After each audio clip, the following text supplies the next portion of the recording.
Muy buenos días, bienvenidos de nuevo a Negocios Televisión. Arrancamos el espacio de las noticias, pendientes de la actualidad de la última hora, mirando a lo que está sucediendo un día más en Oriente Medio, la aprensión en torno a Netanyahu, muy pendientes también de Irán. Ojo, ha convocado al embajador ruso en Teherán. Muy pendientes también de la OTAN, está advirtiendo a sus miembros contra derribar misiles rusos en un momento en el que la tensión también sigue escalando en Venezuela, después de la orden de arresto, de la orden de detención contra Nicolás Maduro. Y hablando de órdenes de arresto, miraremos también a uno de los protagonistas del día, un Vladimir Putin que sigue en Mongolia, mientras Ucrania precisamente amenaza a este país por no cumplir con la orden de detención de la Corte Penal Internacional. Enseguida les contamos todas estas cuestiones, pero empezamos poniendo el foco en Benjamin Netanyahu, que se niega a rendirse ante la presión a la que se está viendo sometido para llegar a un acuerdo sobre rehenes o poner fin a la guerra de Gaza. El primer ministro israelí se mantiene firme, por tanto, y rechaza las protestas generalizadas en la huelga general de este lunes en Israel, mientras redobla sus principales demandas de un alto el fuego con tono desafiante. En la conferencia de prensa nocturna, el primer ministro de Israel ha insistido en una presencia militar a largo plazo a lo largo de la frontera de Gaza con Egipto, incluso cuando los mediadores internacionales y sus propios jefes de seguridad advierten que eso atrasaría un acuerdo para liberar a los rehenes retenidos por Hamás en Gaza. Este tono desafiante e intransigente se ha producido horas después de acabar una huelga general convocada para expresar el enojo público por el fracaso de Netanyahu en lograr un acuerdo sobre los rehenes. La manifestación se produjo tras una segunda noche consecutiva de protestas masivas en las calles tras el asesinato de 6 rehenes israelíes secuestrados por Hamás durante el fin de semana. Hamás, por su parte, ha insinuado que murieron en un ataque aéreo israelí, una afirmación que el ejército de Israel ha rechazado, calificándola de terrorismo psicológico. Precisamente el primer ministro israelí Benjamin Netanyahu rechazó este lunes los llamados a suavizar su demanda de mantener tropas en la zona fronteriza del sur de Gaza como precio para un acuerdo de alto el fuego, diciendo que era vital para Israel controlar un salvavidas clave para Hamás. La cuestión del llamado corredor Filadelfia en el extremo sur de la franja de Gaza, fronterizo con Egipto, ha sido un importante punto de fricción en los esfuerzos por lograr un acuerdo para detener los combates en Gaza y devolver a los rehenes israelíes retenidos por Hamás. En conferencia de prensa ha señalado que el eje del mal necesita el corredor de Filadelfia y por esa razón deben controlarlo. Añade además que Hamás insiste por esa razón en que no están allí y que por esa razón el propio Netanyahu insiste en que deben estarlo. Precisamente el ejército israelí ha anunciado este martes la muerte de Ahmed Fozi Nasser Muhammad Badia, el comandante de la Nukba, la célula de élite de Hamás que planeó y lideró los ataques del 7 de octubre, en los que murieron casi 1.200 israelíes y otros 251 fueron secuestrados. En un comunicado apuntan a que en una operación conjunta del ejército y la agencia interior de inteligencia, las fuerzas del aire atacaron un complejo en el que los milicianos de Hamás operaban en la ciudad de Gaza. Es lo que anunciaban las Fuerzas Armadas en un comunicado esta mañana. En la operación, 8 milicianos del batallón Daraj Tufa perdieron la vida, entre ellos Muhammad Badia. Según las Fuerzas Armadas, Badia participó en la invasión de la comunidad de Netiv Hazara, el colindante con la frontera norte de Gaza, a la que accedió en parapente y lideró allí los ataques de los milicianos el pasado 7 de octubre.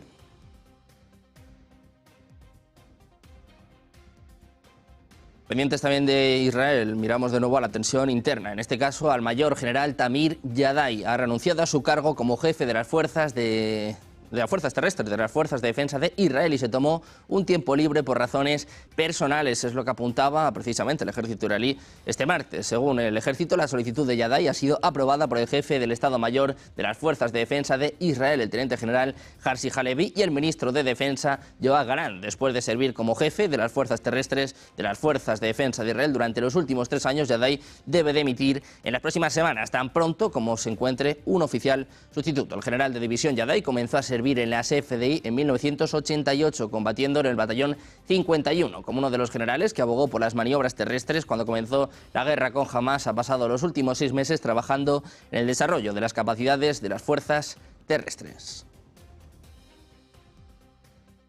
Precisamente Israel, por otra parte, ha mostrado su decepción ante la decisión de Reino Unido de suspender 30 licencias de un total de 350 de exportación de armas a Israel, ante la existencia del peligro de que sean utilizadas para violar la legislación humanitaria. Londres cree que podría violarse el derecho humanitario. El ministro de Exteriores, David Lammy, decía que existe un riesgo claro de que este armamento se pueda utilizar. Habla de componentes de aviones militares, helicópteros, drones y elementos que apuntan a objetivos en tierra. Con todo, asegura que no cambia su política hacia Israel. Insisten que no es un embargo y que además el resto de las licencias van a seguir en marcha.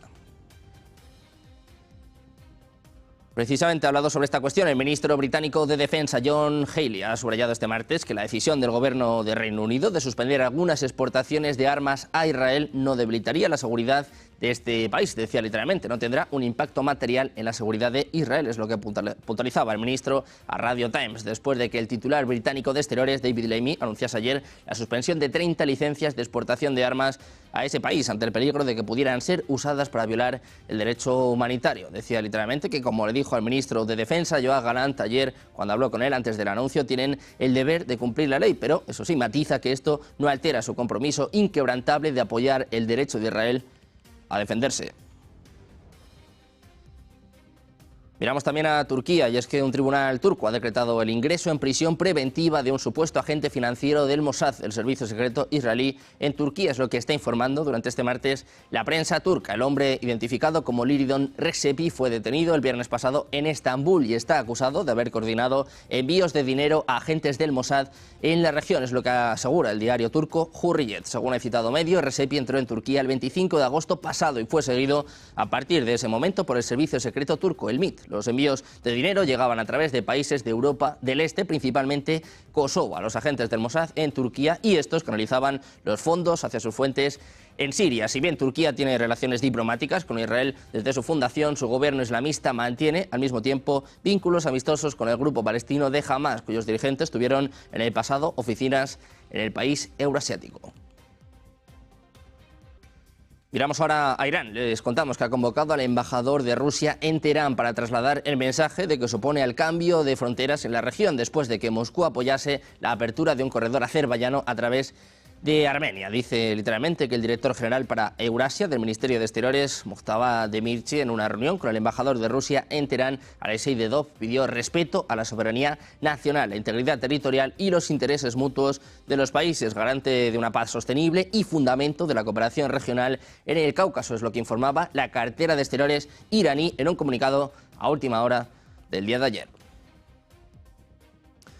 Miramos también a Estados Unidos, y es que el presidente Joe Biden dice que el primer ministro israelí Benjamin Netanyahu no está haciendo lo suficiente para lograr un acuerdo para la liberación de los rehenes retenidos en Gaza por Hamas y que Estados Unidos está cerca de presentar una propuesta final a los negociadores que trabajan en un acuerdo de rehenes y alto el fuego. Biden habló con los periodistas en la Casa Blanca después de que las fuerzas israelíes recuperaran durante el fin de semana los cadáveres de 6 rehenes, entre ellos el estadounidense israelí Hersh Goldberg Polling, de 23 años, de un túnel en Gaza. Por su parte, Netanyahu pareció contraatacar cuando se le preguntó sobre los comentarios de Biden, diciendo que se debería ejercer presión sobre Hamas y no sobre Israel, particularmente después de la muerte precisamente de estos 6 rehenes.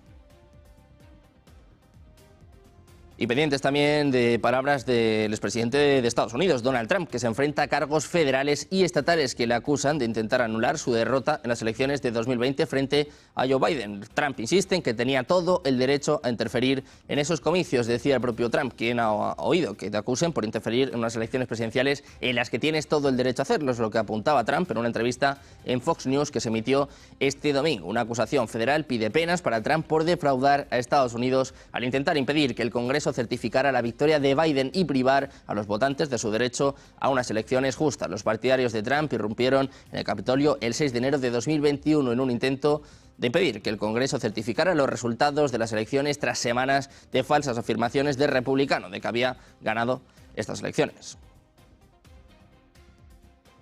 Miramos también a la tensión en Venezuela, en concreto en toda Latinoamérica. Un total de 8 países latinoamericanos han condenado la orden de arresto emitida por la justicia de Venezuela contra el excandidato de la oposición de Venezuela, Edmundo González, que se proclamó vencedor de las elecciones presidenciales celebradas a finales de julio y en las que el Consejo Nacional Electoral dio la victoria al presidente del país, Nicolás Maduro. Unos resultados que han sido cuestionados a nivel internacional. Argentina, Costa Rica, Guatemala, Paraguay, Perú, República Dominicana y Uruguay dicen en un comunicado que rechazan de manera inequívoca y absoluta la orden de arresto emitida por el juez del Juzgado Especial Primero del Tribunal Supremo de Justicia de Venezuela en contra del señor Edmundo González, el candidato presidencial de la oposición en el pasado proceso electoral del 28 de julio de 2024. Es lo que indican estos 7 países en un comunicado conjunto.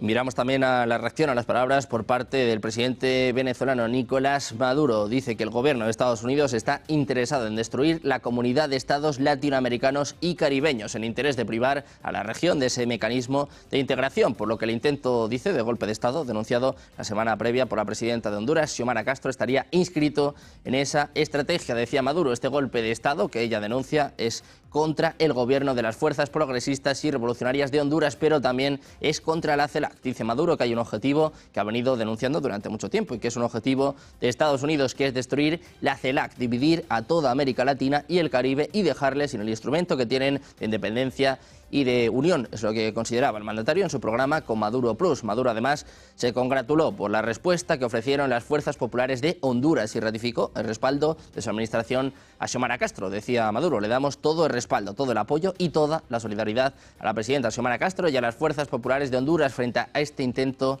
de golpe de Estado.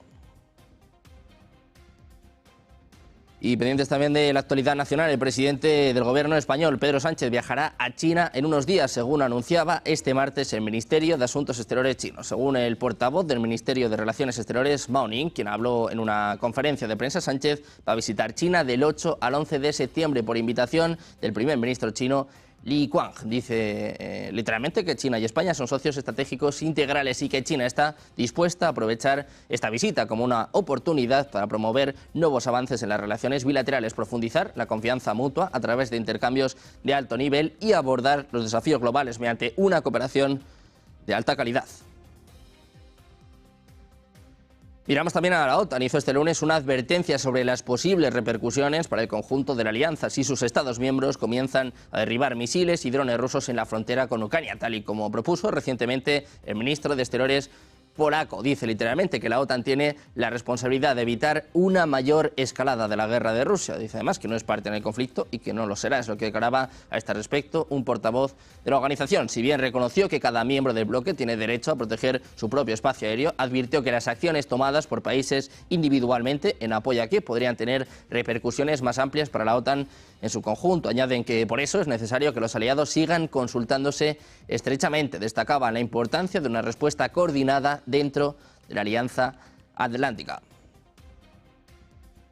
Pendientes de la OTAN, miramos también en los próximos minutos a Vladimir Putin. Sigue en Mongolia desafiando esta orden de la Corte Penal Internacional. Hay amenazas por parte de Ucrania. Vamos a hacer una pausa, un par de minutos y enseguida les contamos todo en Negocios Televisión.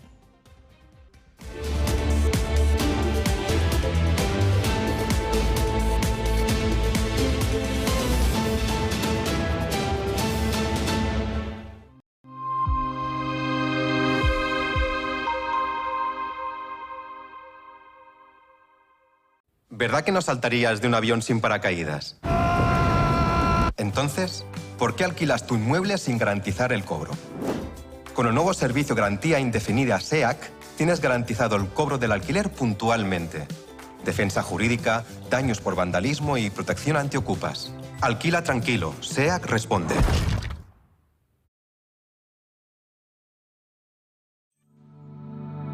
Silver Gold Patrimonio nace en 2018 con el objetivo de innovar en el mercado de los metales preciosos de inversión, ofreciendo nuevas alternativas para que cualquier persona, familia o empresa pueda entrar en el fantástico mundo de los metales de inversión de forma sencilla y acompañada por consultores expertos en el sector.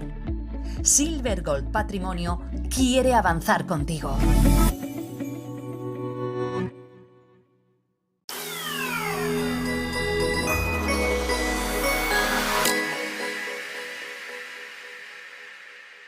Todos sabemos que en la economía hay algo más de lo que se ve. Todos sabemos que en el día a día, en nuestra vida cotidiana, la economía nos da algo que no termina de verse en la primera mirada. De ahí surge lo que la economía esconde. Un intento de ayudarte a descifrar qué hay detrás de todo lo que nos dicen, de todo lo que se ve en la fotografía principal, pero que está escondido en la parte de atrás. Lo que la economía esconde busca darte todas las claves para entender el mundo que nos rodea. Y para no quedarte simplemente en esa fotografía inicial, sino hacer zoom y ver qué es lo que de verdad está detrás escondido. Lo que la economía esconde busca sobre todo darte herramientas. Herramientas en un mundo complejo, herramientas en un mundo en el que a veces lo escondido es más importante que lo que nos están enseñando. Y eso es lo que intento descifrarte en lo que la economía esconde.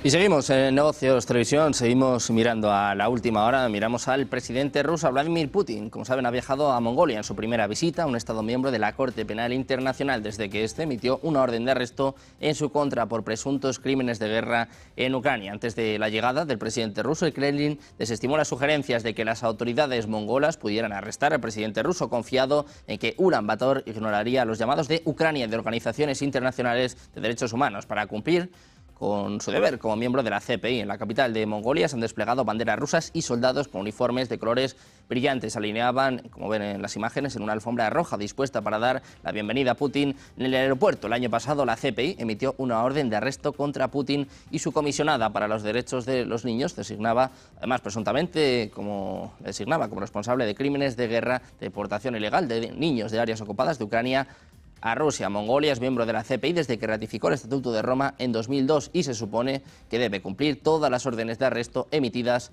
por el tribunal. Precisamente Rusia está reaccionando a esta cuestión. En palabras del expresidente ruso Dmitry Medvedev, los funcionarios de la Corte Penal Internacional deberían pensárselo dos veces antes de ejecutar la orden de arresto contra el presidente ruso Vladimir Putin. Es lo que declaraba el vicepresidente del Consejo de Seguridad, Dmitry Medvedev, en relación con la declaración de la Unión Europea sobre la visita de Putin a Mongolia, país, como les decíamos, signatario de la CPI. Medvedev afirmó que los mongoles han ignorado a la CPI y a los políticos europeos. Decía literalmente: si yo fuera juez o fiscal de este supuesto tribunal, temería que algún tonto cumpliera su orden ilegal. En ese caso, sus vidas no valdrían más que ese trozo de papel. En su canal de Telegram apuntaba el propio Medvedev a esta cuestión, después de que el 17 de marzo de 2023 la CPI emitiera órdenes de arresto contra Putin y María Lvova, la comisionada presidencial rusa para los derechos de los niños. Muy pendientes de la Corte Penal Internacional, miramos en este caso a Ucrania. El presidente ruso, como saben, Vladimir Putin, llegó este lunes por la noche a Mongolia para una visita oficial, desafiando la orden de arresto que emitió en su contra la Corte Penal Internacional por presuntos crímenes de guerra en Ucrania. Durante su estancia, Putin mantendrá reuniones oficiales con su homólogo mongol, y en la que se esperan además las firmas de varios documentos de cooperación que fortalecerán las relaciones bilaterales cimentadas en un tratado de relaciones amistosas y asociación estratégica integral firmado en 2019. Esta es la primera visita de Putin a un Estado miembro de la CPI desde que este organismo emitiera el año pasado una orden de detención contra el mandatario ruso. El tribunal alertó de que en el caso de falta de cooperación, los jueces de la CPI pueden informar de ello a la Asamblea de los Estados partes, que a continuación adoptaría las medidas que considere apropiadas. Ucrania también se sumó a la campaña y expresó su esperanza de que Mongolia entienda que Putin es un criminal de guerra. Es lo que decía literalmente. Ucrania amenaza a Mongolia por la visita de Putin y le urge a detener al presidente ruso. Miramos también a Estados Unidos. Dos investigadores estadounidenses afirman haber identificado el probable lugar del nuevo misil ruso, en concreto el despliegue en Rusia del 9M370 Burevestnik, un nuevo misil de crucero de propulsión y armamento nucleares que el presidente ruso Vladimir Putin promociona como invencible. Putin ya ha adelantado que este arma tiene un alcance casi ilimitado y puede eludir las defensas antimisiles estadounidenses. No obstante, algunos expertos occidentales cuestionan sus afirmaciones y el valor estratégico de estos misiles, afirmando que no añadirá capacidades que Moscú no tenga ya y que corre peligro de sufrir un accidente que emita radiaciones.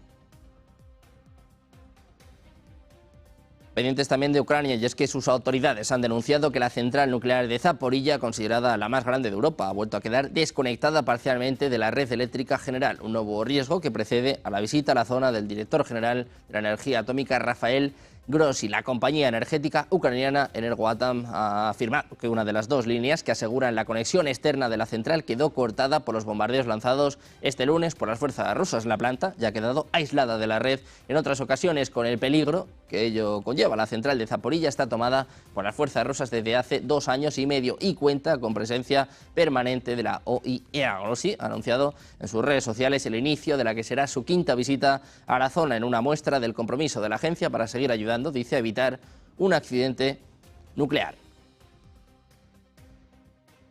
Miramos también al presidente ucraniano Volodymyr Zelensky. Va a reemplazar pronto al jefe adjunto de su gabinete, Rostislav Surma. Es lo que informa este martes Ukrainska Pravda, citando a fuentes. Según sus fuentes, aunque Surma llevaba tiempo queriendo irse, ahora las circunstancias se han desarrollado de tal manera que el presidente está dispuesto a dejarlo ir. Las fuentes agregaron que es probable que el ministro de Industrias Estratégicas de Ucrania, Oleksandr Kamyshin, sea el sucesor del propio Surma.